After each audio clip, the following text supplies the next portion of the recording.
Hi, everyone. How are you? We'll give it just another 30 seconds or so and then start diving in. Um, let's see. There we go. While we get started, let me actually pull up two polls that I'd love for you guys to answer. And hopefully this will give me a gauge as far as the content that you're looking for. So this first poll is your comfort level. How comfortable are you running your own marketing? And this is just answer to the best of your ability. I'm just trying to gauge if we got a bunch of experts in here or people that have no idea what they're doing and want something really basic. So we'll give that a second for you guys to throw in some answers there.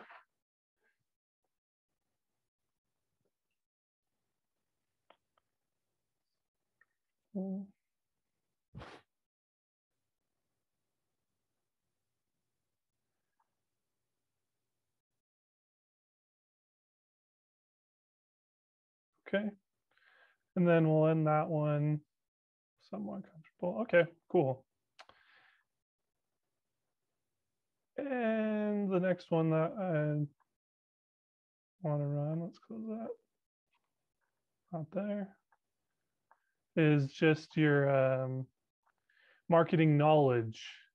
So let me know, how would you grade your marketing knowledge? And it's probably kind of a similar answer. That's okay. But again, maybe you're an expert and you're looking here, or you just have a basic understanding, or like I put one there, marketing's a foreign language and you don't understand any of it and you're just looking for again how to really basic. So we'll give this a second and then I'll dive into my presentation. It looks like we're having more people join as well, which is good. So this is working out great.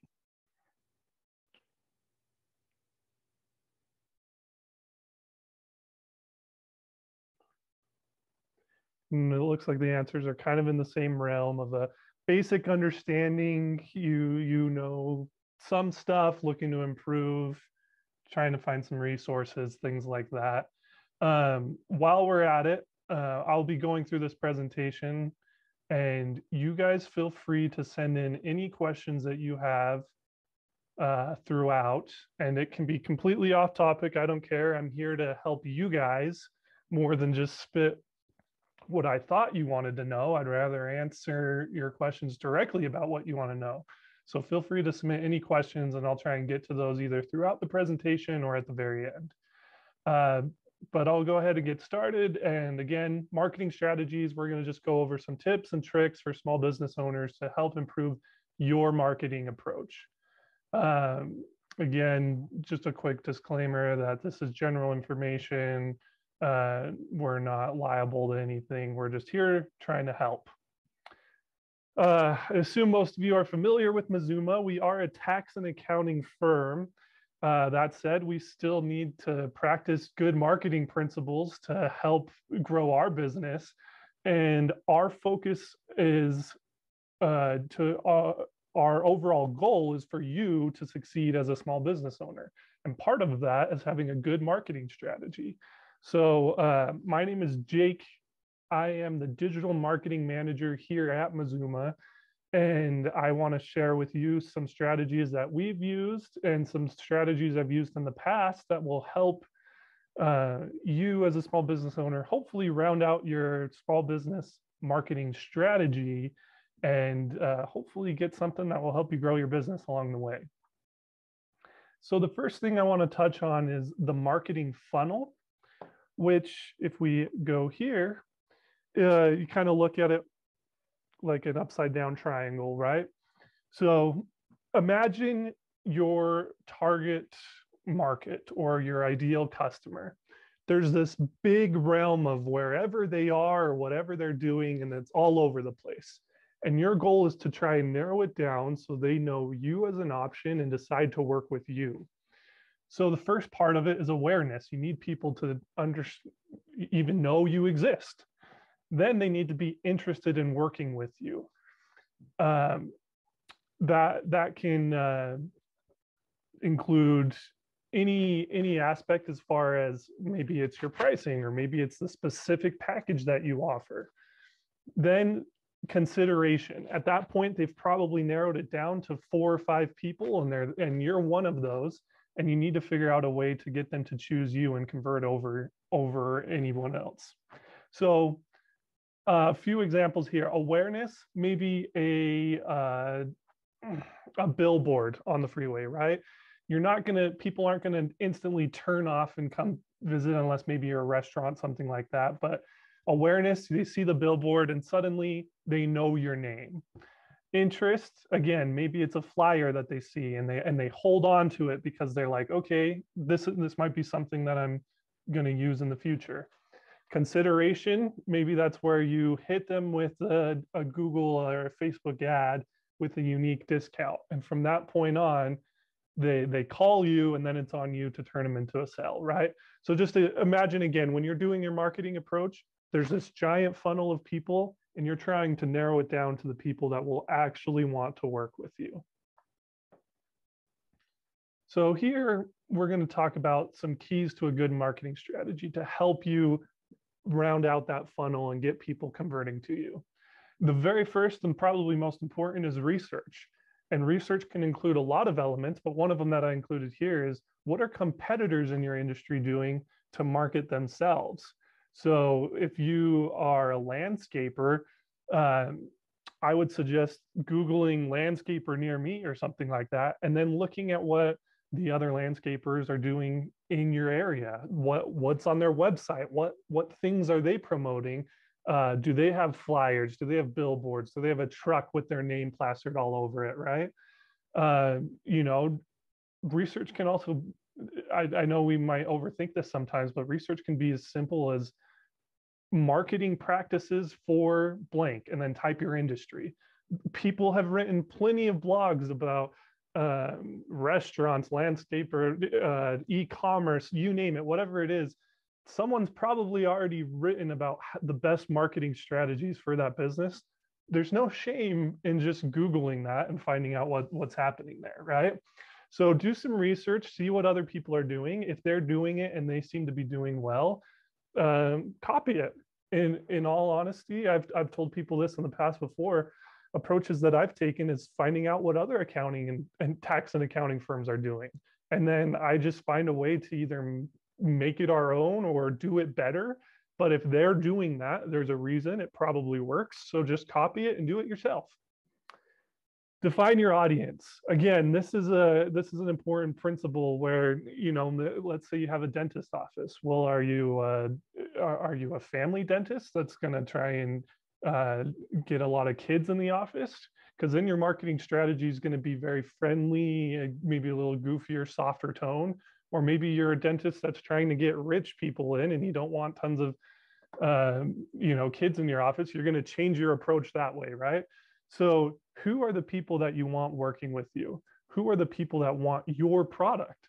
From there, that will help you decide what tools to use to send your message out to them. If you're trying to market to an older generation, they might not be using Instagram, so that might not be the best approach. So have a well-defined audience that will help you know where you want to start your marketing approach. Another key, and then I saw someone raise their hand. I'm not going to stop and answer, but again, there's a Q&A section that you can click, type your questions, and then I'll try and answer them there. Okay, next key piece, determine your budget. What are you willing to spend to get a new customer? If you don't have a clearly defined budget and you're just throwing stuff at the wall, you'll end up spending a lot of money on marketing and then kind of find yourself with no good answers and wasting money and just throwing it out there. So figure out, you're typically a small business. You probably have a pretty defined space of what you can and can't spend on a monthly basis. If you know what it costs for you to acquire a customer, that will help you determine how much you're willing to spend to acquire more of them, right? Create goals is another one. Use to deduct. Oh, sorry, I didn't change those two slides. This is not the updated version. I'm so sorry. When you're creating goals, you want to have well-defined keys and metrics that you are trying to accomplish with your marketing strategy. So when you're marketing, are you just trying to get people to know you exist, or are you trying to get customers in the door? Are you trying to get a list of people that you can email? Whatever those goals are, have them well-defined and be willing to adjust. I think one thing that I've noticed when I've helped people with their marketing strategy is when they're creating goals, they're typically super unrealistic, which is totally fine to start. You want to be optimistic. You want to get, spend $1,000 to get 5,000 people in the door. Typically, that's not realistic, but you start there, you try stuff out, and then you adjust. When you have well-defined goals complemented with a well-defined budget, that's going to create a marketing strategy that's long-term and going to drive success. Then you're going to want to build your credibility. And again, sorry, we didn't adjust these slides on this one, so don't read the per diem and trucking stuff. That's for a different industry. Building your credibility is, why do people want to work with you? Again, on your first try, and that's okay. It's okay to lose a little bit of money if you're learning something, right? So just write down, do your research, adjust, and eventually you'll build out a plan that's going to work great for you. One key piece of this, and you guys are probably familiar with this, is building a SWOT analysis. So SWOT analysis covers your strengths, your weaknesses, the opportunities and threats based off of your industry. These are really easy to do and really help give you a clear picture of what is out there as far as not only in the marketing space, but just in your business in general. So this is a good strategy to use specifically for marketing. And again, I would just go across the board and cover each one of these things. Strengths, what are you good at? Maybe you're a people person, you love talking with them. So you want to build that into your marketing strategy. Weaknesses, maybe you work from home and it's hard for people to find your office or something like that. Okay, put that down there. That will help you build it out. The opportunities that are in your space, and the threats that exist. Maybe there's tons of, maybe you have let's say you run a bakery and there's 5 other bakeries around the corner. That's maybe a threat, but again, there's opportunities there as well to see what are they doing or what are they not doing to separate yourself. List these things out and just be honest with yourself and be creative. Once you have those all listed out, you'll be able to look at like, okay, this feels like something I can do and approach. This feels like something that I should probably stay away from. From there, you'll feel good and can be able to move forward. Let's move forward here. Okay, now I'm going to dive into some common marketing tools real fast. Let me check here for some quick questions.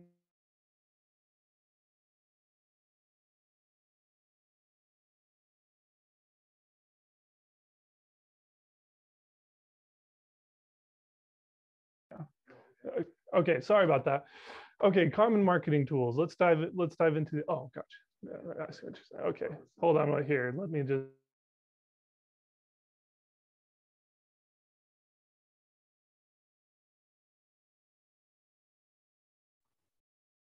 Okay, here we go. First thing we're going to dive into is social media. Now, there's pros, cons, and then I've also got some free tools here. So first, pros of social media: it's free. Now that's the key, and it's used by almost everybody. Everyone has some sort of social platform, whether they're popular on Facebook, Twitter, maybe Reddit, Pinterest. The other nice thing here is you can post as often as you'd like, and it's great for brand building. So cons, doesn't necessarily drive customers all the time. You can get tons of followers, you can get tons of likes, but that doesn't mean that they're going to come and purchase something from your website or visit your store. You're going to have to figure out ways to bridge that gap and get them further down the tunnel, like I was talking about. Other things, you need to stay active to stand out. It's not like a one-time set it and forget it. You need to be on there all the time, posting new things and coming up with creative content. And that's another con, is that part of it can be time consuming. However, there are a lot of free tools out there that can help you manage your social media so that you can kind of dedicate maybe an hour one day, knock a bunch of it out of the park, and then you don't have to think about it for a few weeks. Two of those would be later.com, which is a scheduling tool that you can use. So you can create a bunch of graphics, schedule them on later throughout the month, and then you have all of your social media ready to post, and you don't have to go do it manually every day. Another free tool is Canva. This is like a light version of Adobe that will let you go and create graphics. You can even make videos on there. They have a free version and a premium version, but the free version works great to just create a nice looking Instagram post with some good images, things like that. These are two helpful tools that could help you get started with your social media strategy. I think social media is a really key part of your brand building that I said here. And I want to show you, whoops, how do I go back on here? There we go. I want to show you two samples of people that I think one did it right as far as building their brand, and another person who didn't do it right. And I can kind of talk through the difference here. Do you mind exiting there? So these are two people that I've worked with in the past. This lady, Mary Cochero, she's great. She's a fantastic therapist that works in LA and works with celebrities and kind of premium clients, right? And that's her target market, and she wants to hit those people. So I told her I would help her with her social media, but she said, no, thanks, I've got someone covering it for me. Well, if we look at it here, all she's doing is posting pictures with quotes, maybe asking questions, and she puts her logo in the corner. But none of this really stands out as a premium therapist that lives in LA, that's working with, with celebrity couples, things like that. This is something that I could create in 10 minutes, where you just create questions, and you can see through the engagement, 0, 2 likes. No one's really getting intrigued with this content. Where on the other hand, sorry, I got this, there we go. We got Tammy Hill. She's another therapist that I've worked with in the past, and she uses her image as her brand on her social media, and you can feel the difference. First, she has different stories regarding common topics, honeymoons, faith in marriage, preparing for a wedding, things like that. And then when you go through the content, yes, she has quotes and questions and similar things, but when you click and see it, she uses herself, and she's giving those answers, and she's showcasing her knowledge. Then people trust her a little bit more because they get a taste of who they'd be working with. Then they're a little more excited to continue, move along just to following this person, but actually working with them. So I'd say that's a good example of, using your social media to build your brand. What does your identity want to be? Because you need to make sure you're doing the right approach to do that. Let's see, let me go back to the slideshow here. Looks like we got a question as well. Is it necessary to post on all social media channels? For instance, we tend to only post on Instagram, LinkedIn, and updating our website blog in addition to our monthly newsletter. Should we turn on Twitter and answer Facebook too? That's a great question. I'd say it depends on what industry you're in. And then, again, do the research on who would be using those social media channels. For example, if you're a wedding photographer, Twitter might not really be relevant for you because that's just for short updates, things like that. But you definitely want to be on Pinterest because people will be searching wedding photography on there, or on Instagram, right? So I think just figure out again who your target market is and what channels they would be using. And then from there, you can decide what social media to post on. But I would say no, most of the time it's not necessary to be active on every single social media channel. Just try to figure out who the customers you want to be targeting are and then hit those. Okay. Let's dive into email campaigns. So pros and cons to these. First, another pro, it's free. If you have a small list of maybe 2,000 or less, there's plenty of free tools out there to start your email campaigns. Another good one of this is it's easy to track metrics. You can see how many people opened it, how many people clicked, if they responded to the email. That way you can gauge if people are responding to the message you're communicating or your tone of voice that you're using and adjust accordingly. Sorry, guys, I'm not used to talking this much. I'm getting real sore.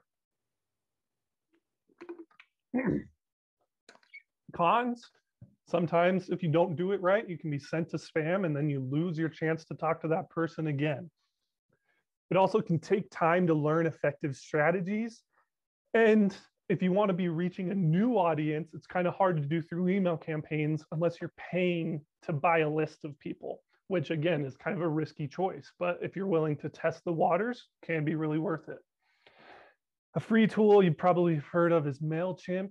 There's so many how-to guides on, and MailChimp makes it really easy to upload a list, drag and drop an email builder so it looks really good. And there's tons of YouTube content, blogs and stuff as far as creating strategies out there. I'd say it's something worth pursuing, even hitting old customers to, you know, update them with new things so they come back and visit you again.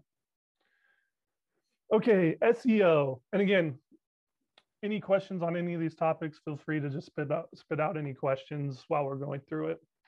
So SEO, search engine optimization. I know you guys have probably, if you have like a general understanding, you're probably familiar with the term, but not familiar with the ins and outs of it. And that's totally fine. To be honest, SEO is kind of a hard thing to approach on yourself. If you're looking to manage things yourself, search engine optimization might not be the best approach. If you're willing to freelance or pay someone to do it for you, lots of agencies will give you a free SEO audit, and then that will help you gauge if it's something worth pursuing or not. An SEO audit will typically include where you currently rank on Google searches, the keywords that you should chase, and the competition that's out there. And that would help you have an understanding if it's something to pursue. The pros of SEO is it has long-lasting results. You know, once you get ranking, it's kind of hard for you to move down tons where people won't see you. And then website, especially Google, that's just the #1 tool that everyone uses these days. So you want to make sure you're visible on those tools. For example, if I'm searching for a restaurant near me, but you don't show up until the 10th page, I'm probably not going to visit your restaurant. Same goes if I'm looking for a new dentist or chiropractor or whatever. You got to make sure that you're visible. Most people, in fact, I would say 90% of users aren't scrolling past the first page of Google results. So if your target market's using Google, it's probably worth considering some SEO efforts. Cons can be is that it's expensive. Prices are dropping because more people are understanding the market, but it's still an expensive approach.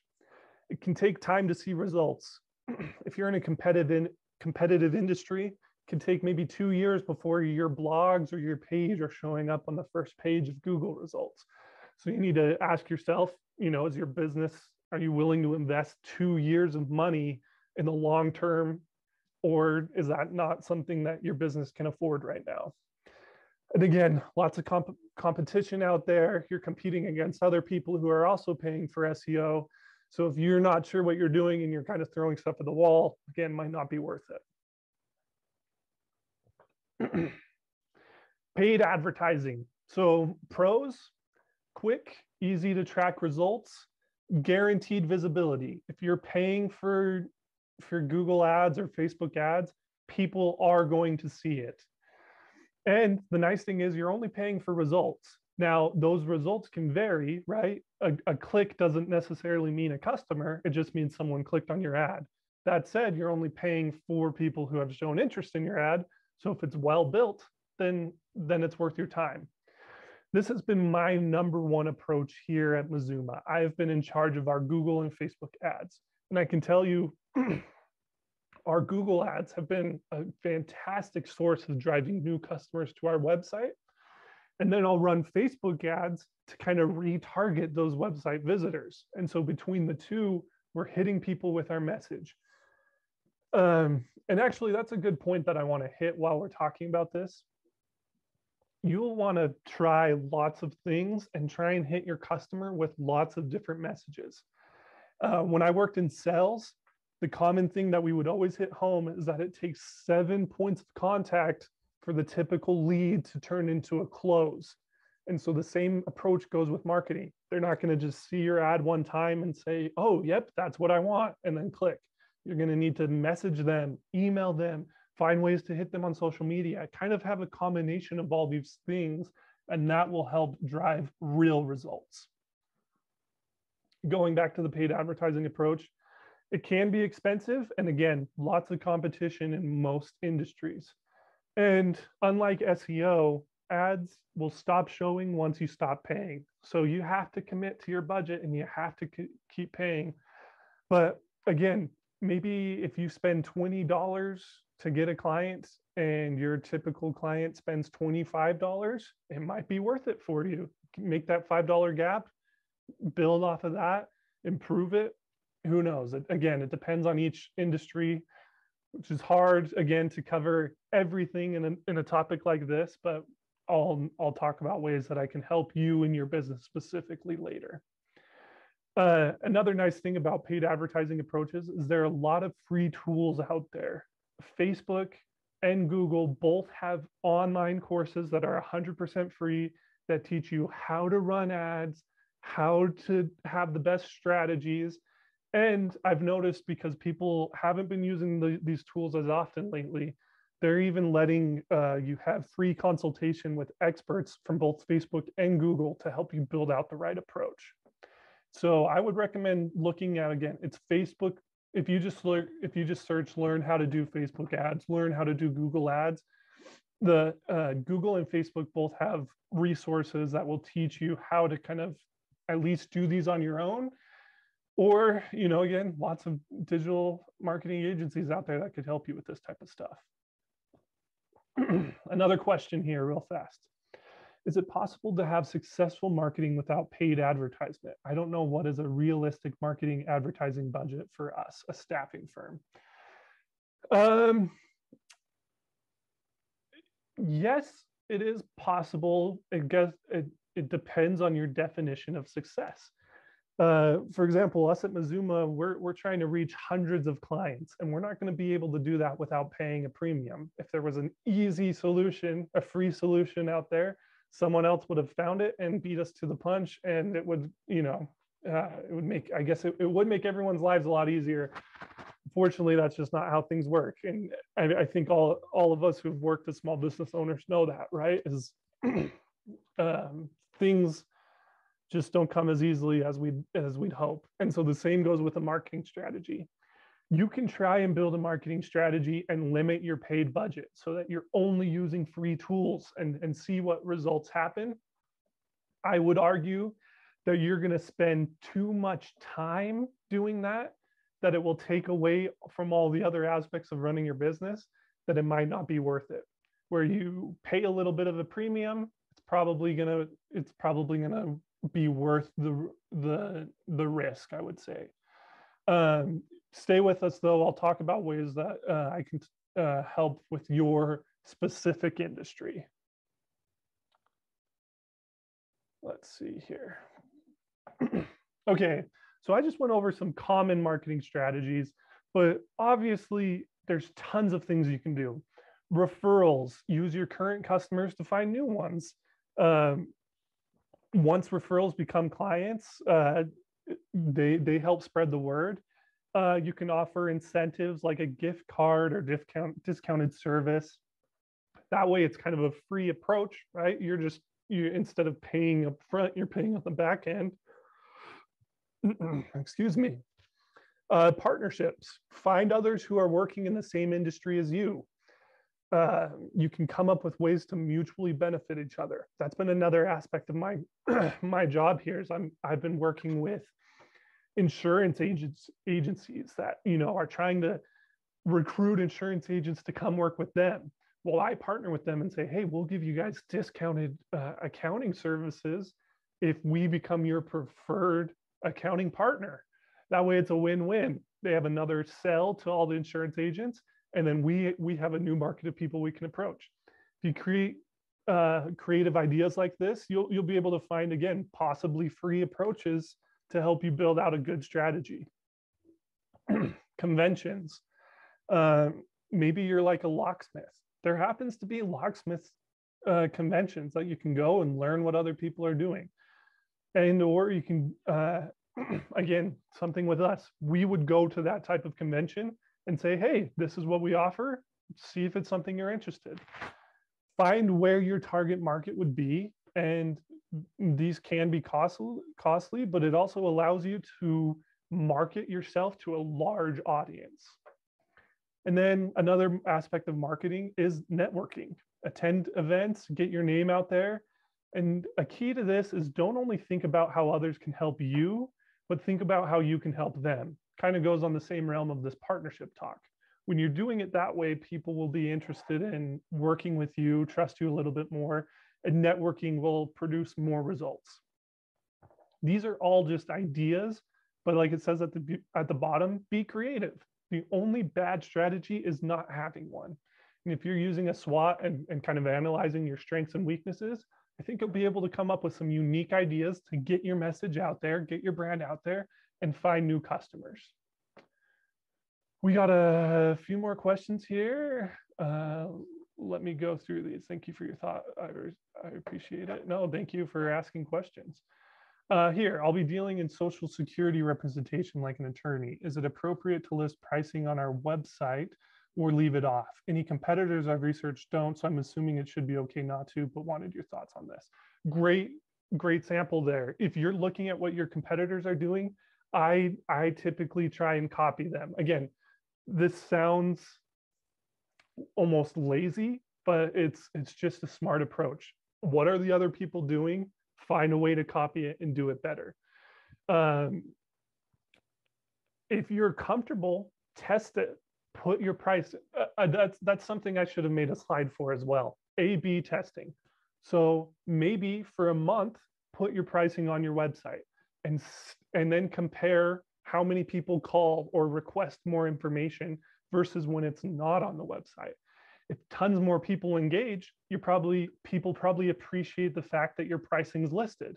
If people stop engaging, maybe they're turned off and they're not far enough in that funnel yet where you need to get them on a call to explain the pricing and the things that exist. That said, I think you've done the exact right approach as far as looking at what the competitors are doing. And then I would say the only other thing to do would be to kind of A/B test and play around with ideas. Try it out for a little while, see what happens, take it off if it's not working. Okay. Now let's get into a few mistakes that you should avoid. First thing is not having a plan to close leads. So I've made this mistake myself. When I got hired on here at Mazuma, I had all these cool ideas on how we can get people in the door and drive people to our website. And it was kind of working. And then they would say, yeah, we're interested. Let's try a free month. And then no one was doing anything. I didn't build out that part of the process yet. So we got people coming to our website and they were interested in our service. And then they signed up and nothing was happening. And then they're like, okay, well, this company isn't helpful. And they went away. That was my mistake because I didn't figure out how to close these leads, right? So always make sure you have a plan that when people are signing up, whether they're going to the website or calling you, you have a plan on how to make them make that last step of paying as a customer, right? Again, unrealistic expectations. A lot of people who haven't built a marketing strategy think, well, if I pay $1,000, I'll make $2,000 and I can just push repeat. Again, not that simple. More likely than not, the first $1,000 you spend, you're not going to see any return on that. And the hope is that you can just learn from that and then build out a better budget where maybe you spend 1,000 and it results in 1,400 coming back, and you can build off of that. It's okay to have unrealistic expectations to start, but you need to rein them in and get more realistic as you move forward. Again, not having a clear budget. What can you afford to spend? If you put $2,000 out there in 2 weeks and then realize you couldn't afford that, and now you can't do payroll or you can't buy new product, that's a big no-no, and it's going to cause problems outside of just your marketing approach. Have a clear defined budget and be willing to spend more if you're seeing results. The other thing I'd say is a mistake is just trying to do everything yourself. Again, if you're not a keyword expert and you're trying to do SEO, you're going to just be wasting a lot of time and energy on something that's not providing real results. It's okay to use other resources and pay someone to help you. And last key, not asking for help when needed. A lot of these marketing firms will give you free consultations, a free SEO audit, things like that. If you just look for resources, try and find help when you don't have answers, it will make things a lot easier for you and probably provide better results for your business in general. Looks like we got 2 more questions here. First, have you worked with someone in the pressure washing industry? If so, what have they said works for them getting in business?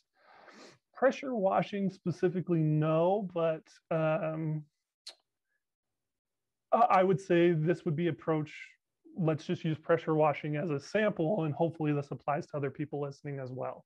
How would I do that? First thing I would do, pressure washing near me, or pressure washing, simple Google search and see what websites and what businesses are popping up first. Look at your competition, see what they have plastered on their website, see what they're saying. Maybe their website is dedicated only to commercial use, and then you notice like, okay, that's kind of the target that I'm wanting to hit. Maybe they, again, like we talked about with the last guy, maybe they don't show their pricing on their website because they need to get people on the phone. I would look at what other people are doing, and again, that's just a key part of the research there. But Mason, I can dive more into your answer in a second here as well. The other question here, by closing leads, are you meaning following up with them in a timely manner and executing the action you have pitched? Exactly. That can, again, this is hard to answer everyone's perfectly because it depends on the industry you're in. But if you're getting people to sign up for your service on your website, then yes, you better have an action plan to provide the service you promised quickly and reliably. Or maybe a lead is just coming up and you get their you just get their name and number. Well, you better have a plan on when you're going to call them and what you're going to say and any discounts or unique offerings that you're going to use in your pitch. So again, depends on the industry you're in, but I would say closing leads would be defined as them paying and being satisfied, because a key to marketing is being honest about what you offer as well.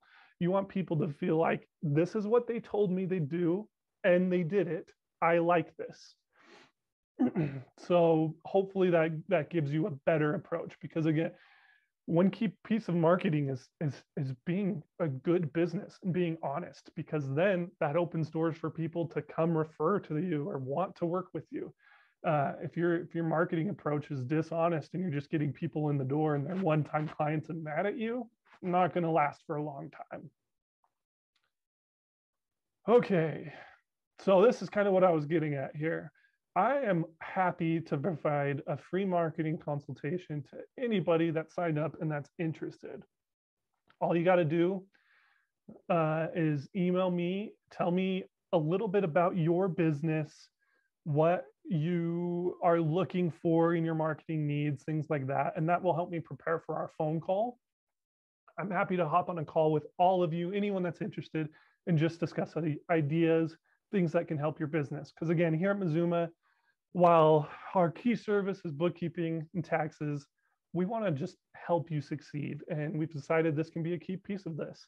I feel confident that I would be able to, as long as you give me appropriate information and a few times that work for you to schedule a call, I feel like we could discuss ideas and get you started on the right path. One more question here. I'm in the Uber driving business. What are the best strategies to bring them closer? Okay, so for example, bring them closer. I don't know what you mean by that. It'd probably be a good idea for us to hop on a call